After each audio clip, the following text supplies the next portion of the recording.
Hello and welcome to another Algebra 2 lesson by eMath Instruction. My name is Kirk Weiler and today we'll be doing Unit 7, Lesson 1 on quadratic function review. Alright, so you definitely looked a lot at quadratic functions back in Algebra 1, so let's get right into it and review much of the important information you saw back then. Linear and exponential functions are one-to-one functions used throughout mathematics and science due to their simplicity and applicability. Quadratic functions are the first type of function that is not one-to-one that we will study. You saw these functions in Algebra 1, and in this lesson we will review many of their important features, starting with simply how we define the basic quadratic function.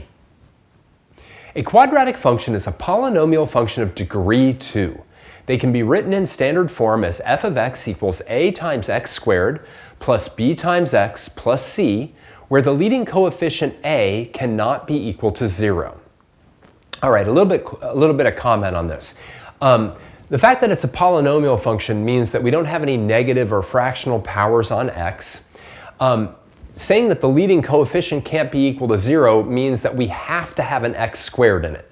An x squared or an n squared or a t squared or whatever, but b and c could be equal to 0. So for instance, y equals x squared is a quadratic function, all right? But without the x squared term, all we would have here would be linear again. We would just have the equation of a line. So let's jump right into it in exercise number 1. The function f of x equals x squared minus 4x minus 5. Answer the following questions based on this function. Great. So letter A. Without the use of your calculator, evaluate f of negative 2. Fill this point in on the table shown. All right, great. Easy enough. Without your calculator, figure out what f of negative 2 is and then just throw that into the table. All right, simple enough. So f of negative 2 is going to be negative 2 squared minus 4 times negative 2 minus 5. So f of negative 2 is going to be 4 plus 8 minus 5. That's 12 minus 5, and that's 7. And so when our input is negative 2, our output is 7. All right, simple enough. Letter B. Use your calculator to fill in the rest of the table. All right, so, we've done this many times. What we want to do is we want to come out, we want to open up our calculator. We're using the TI Nspire here. We're going to add a graph. We're going to put in our equation, which is x squared, let's see, minus 4x. Make sure it's minus 4x and not negative 4x, minus 5. I'm going to hit enter. Of course, it's nice because we see the graph of our quadratic function right there, but if we want to fill in the table command, we can either hit Control-T, right, which gives us our table, or we can go into the menu and fill in our table that way. Now, we want to fill in our entire table here, so we can see that negative 2 comma 7, negative 1, 0, 0, negative 5, 1 comma negative 8, etc. So we can use all of that to fill in our table. So let's go ahead and do that, right? At negative 1, we've got 0, 0, negative 5, 1, negative 8, 2, negative 9, 3, negative 8, 4, negative 5, 5, 0, 6, 7, and 7, 16. All right, so, just filling in our table. We can do this for any function type, not just quadratic functions. Letter C. Graph the function over a domain of all real numbers, parentheses, with the help of the table. Now, when I say that, what I mean is that even though we've got this table of values, that's not the whole function. That table is just helping us graph this, what's called parabola, right? The shape of the curve of a quadratic function is known as a parabola. We'll talk about that a little bit more in letter D, but why don't you go ahead and graph this quadratic function? All right, let's do it. So I've got negative 2 comma 7, negative 1 comma 0, 0 negative 5, 1 negative 8, 2 negative 9, 3 negative 8, 4 negative 5, 5, 0, 6, 7, and we won't be able to plot the 7, 16 on there. We want to draw a nice smooth curve through the data points, not through the data points, but through the function points. We're going to put arrows on both ends of it because it's increasing both there and there, right? It continues to go on forever, and there's our function, right? Let's take a look at letter D. What are the coordinates of the turning point of the parabola that is this function's graph? Is it a maximum or a minimum? All right, well, that should be easy. Why don't you pause the video now, give me the coordinates of the function's turning point, and tell me whether it's a maximum or a minimum location. All right, well, clearly, right, that's the turning point. The turning point on any type of function is where the function goes from decreasing to increasing or increasing to decreasing. Here, we're going from decreasing to increasing at the point 2, -9, and that is a minimum. Minimum, a very small flower, a minimum. All right, great. So we've got turning point, parabola, right? We didn't have turning points when we were talking about linear or exponential functions because those functions are always either increasing or decreasing. They never change direction, right? One-to-one functions. So let's talk about letter E. Draw the axis of symmetry. State its equation. All right, the axis of symmetry is a vertical line over which you could sort of flip the parabola. All right, so the axis of, the axis of symmetry, let me put that in red, always goes through the turning point. All right, there is our axis of symmetry. I'll just abbreviate it like that. Now, kind of like vertical asymptotes, right? Axis of symmetry, or axes of symmetry, I guess that's the way I would say it, have equations, like all vertical lines do, and that is specifically x equals 2. Right? Vertical lines have x equals number equations, horizontal lines y equals a number. Letter F. What are the zeros of this function? Now this is certainly something that we've reviewed before. The zeros of a function are its x-intercepts, where its y value is 0. So why don't you go ahead and answer that question? All right, well, the zeros of this function are right here, and those are at x equals -1 and x equals 5, the zeros, where y equals 0. Awesome. All right, let's take a look at letter G. How do we know that this is not a one-to-one function? What does this tell you about the function's inverse? All right, so 2 questions here. 1, how can I quickly tell that this is not a one-to-one function? And 2, what does this tell me about the function's inverse?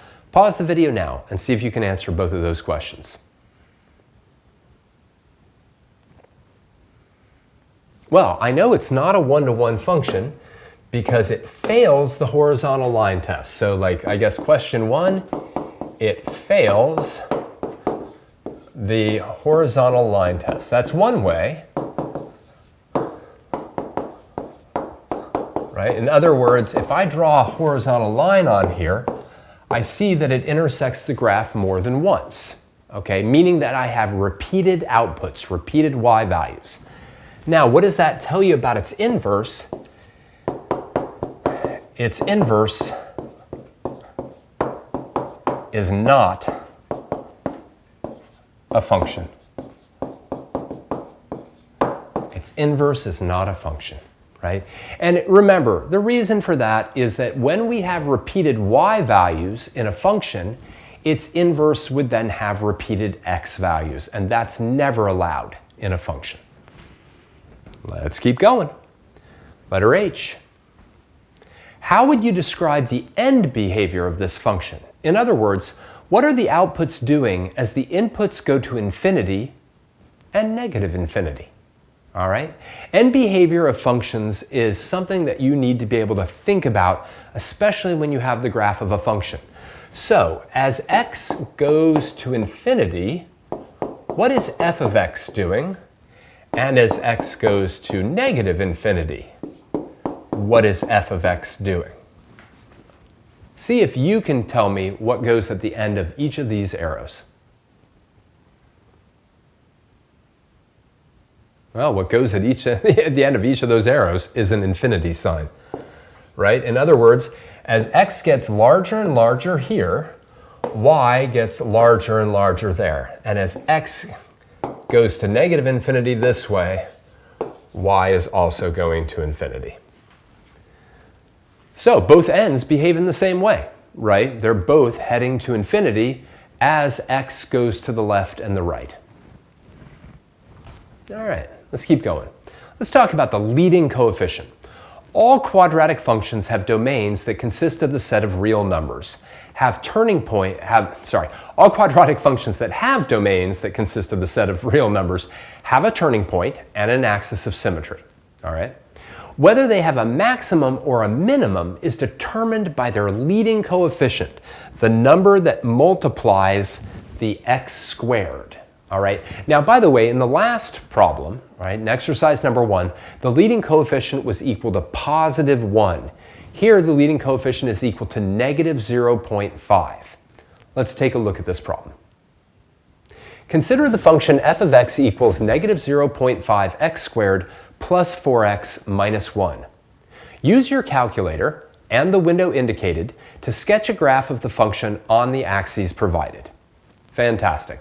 What I'd like you to do is take your calculator out, put this into f1 of x, maybe open up a new graphing window, get your window to be this size, negative 5 to 10 on the x-axis, negative 5 to 10 on the y-axis, and then just sketch the function. It doesn't have to be perfect in any way, shape, or form, but go ahead and get that sketch. Pause the video now and go ahead and do that.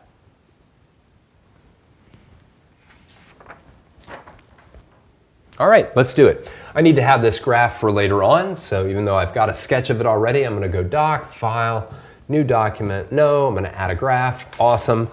So I've got negative 0.5 x squared plus 4x minus 1.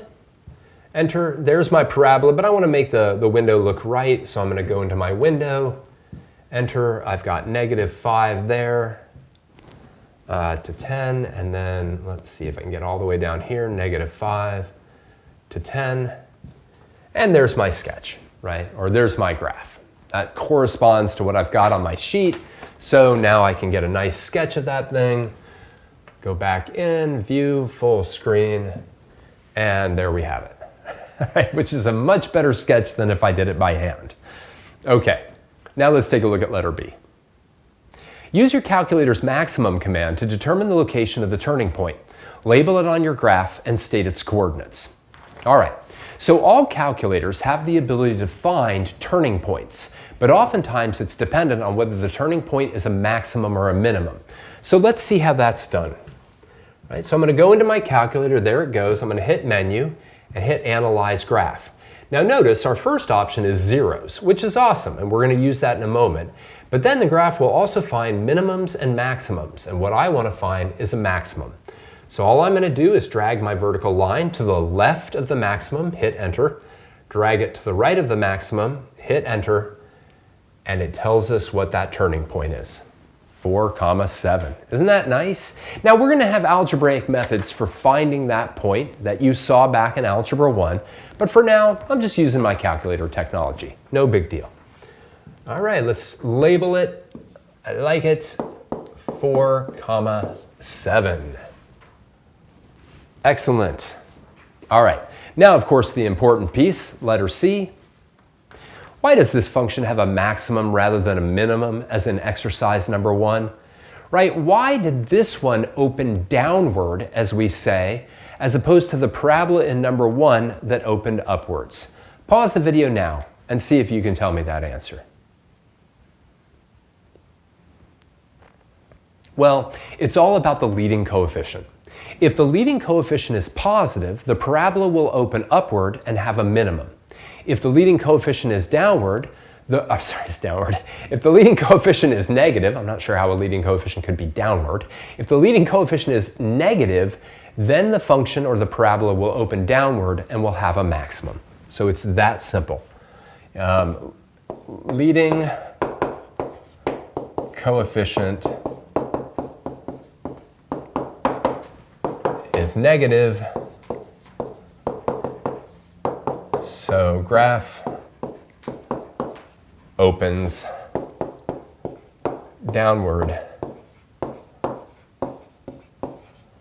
and has a maximum. Awesome. Cool. Let's keep going. Letter D. Draw the axis of symmetry on your graph. State its equation below.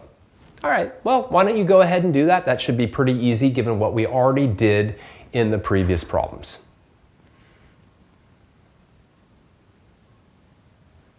All right, can't remember if I automatically did it. Nope, I didn't. Okay, well, you never know. And just, random red dot. All right, so my axis of symmetry looks like that, right? It passes through that turning point of 4, 7, and therefore it has an equation of x equals 4. Let's take a look at letter E.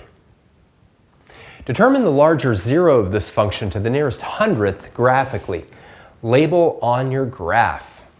All right, so the zeros, right, are the x-intercepts, and we have a very small one here that's very, very close to the origin, and then we have a larger one over here.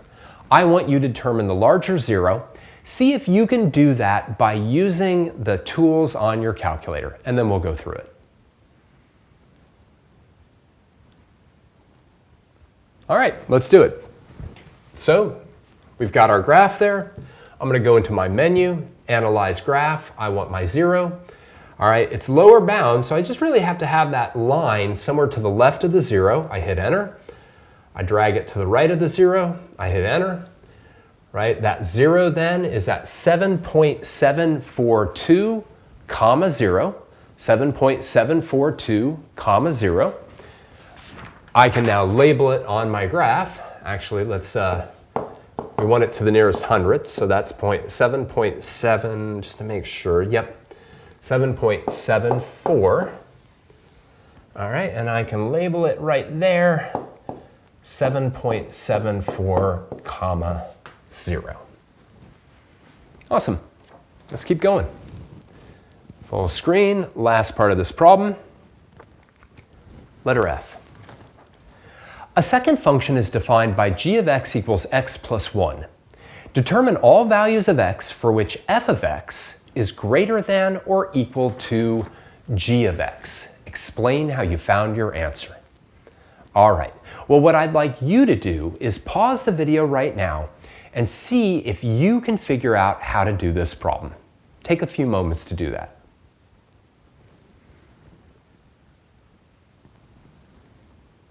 All right, well, the real key is to figure out where does g of x equal f of x, right? And I can do that by getting out of here, going into my graph, going into menu, and putting in the formula for g of x.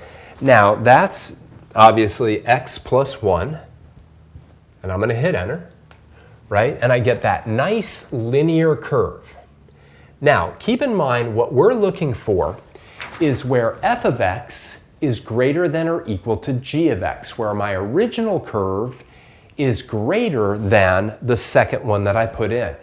Now, that's going to be all in here, right? All in here. So it's going to be between these two intersection points, which means I need to go into my graph, right? Menu, Analyze Graph, Intersection, right? I want to drag it over here, keep dragging it, Enter, drag it over here, Enter. Now this problem maybe should have specified what to round to. We'll just round to the nearest hundredth. I think that's pretty good. So it's intersecting at 0.76 and 1.76, And then likewise, there's going to be an intersection right there. So let's sketch that. All right, there's my sketch.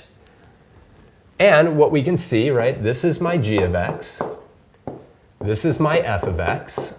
We found that one intersection point. That was at 0.76, comma 1.76. And then this particular point is at 5.24, comma 6.24. Now again, I want to know where f of x is above g of x, right? F of x is greater than or equal to g of x. So that's going to start at 0.76, go all the way to 5.24, and that's going to be my answer. So 0.76 is less than or equal to x, less than or equal to 5.24. There we go.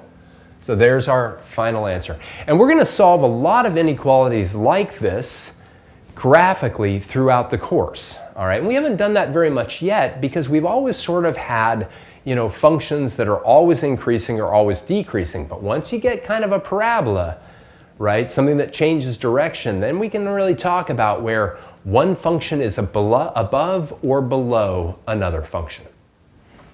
Okay, let's take a look at one last problem.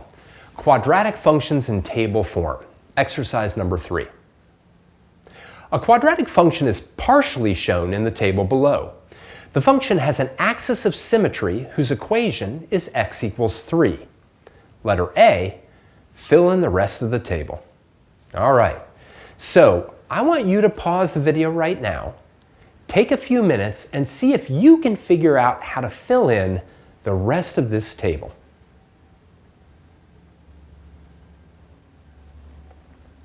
Well, the whole point, I mean literally, the whole point of the axis of symmetry, being right here, x equals 3, is that the outputs should look the same on both sides of the axis of symmetry. Meaning, if I go 1 unit to the right of the axis of symmetry and I have an output of 12, then when I go 1 unit to the left of the axis of symmetry, I should also have an output of 12.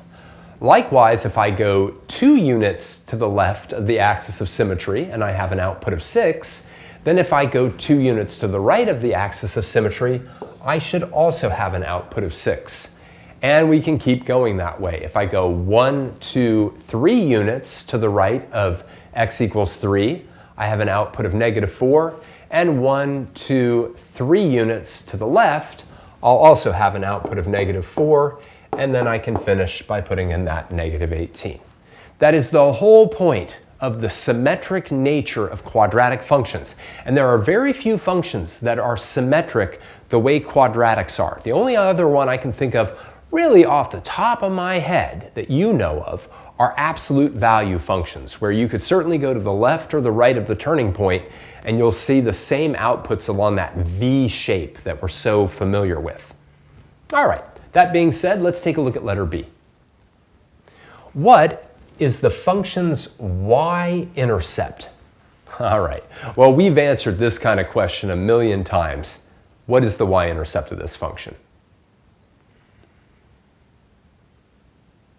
Well, we never gave this function a name like f. Oh, we did actually. The name of the function is h of x. The function's y-intercept will always be f of 0 or h of 0 or g of 0 or whatever.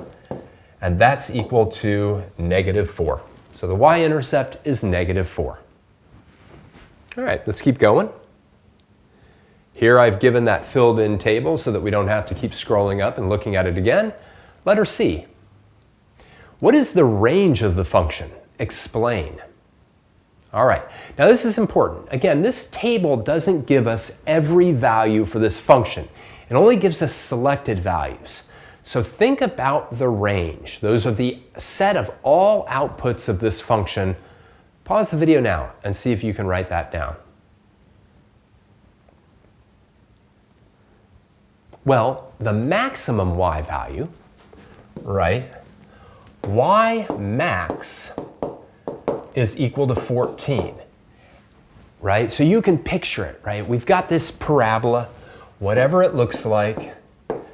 It looks like this, and it's got a turning point at 3, 14, right? And then it just heads down to negative infinity in both of those directions. So one easy way of stating the range is simply y is less than or equal to 14. I definitely take that. I would also take a little interval notation like negative infinity to 14, square bracket on the 14, open parentheses on the negative infinity. That's great. But this is definitely a parabola that's opening downwards, right? And all the range is every y value that's less than or equal to 14. All right, final little problem, real easy, letter D. What is the average rate of change of h of x over the interval 3 less than or equal to x less than or equal to 5? All right, we'll see if you can remember how to do an average rate of change calculation. All right, well, average rate of change is just the slope formula. The change in h divided by the change in x, specifically h of 5 minus h of 3, all divided by 5 minus 3. H of 5 is equal to 6. H of 3 is equal to 14. And of course, 5 minus 3 is equal to 2. That's going to be negative 8 divided by 2. Whoop. I don't know what happened there. Negative 8 divided by 2, which is equal to negative 4. All right. Easy problem, but we got to throw an average rate of change at you every once in a while just so that we remember how to calculate it. Okay, let's summarize this. Now, throughout this unit, we're going to be working with quadratic functions. That's the whole point of unit number 7, quadratic functions and the algebra associated with quadratic functions. In today's lesson, we reviewed a lot of different things about quadratic functions, including the fact that their graphs are called parabolas. All of those graphs have either a maximum or a minimum value depending on the leading coefficient and whether it's a positive or a negative number.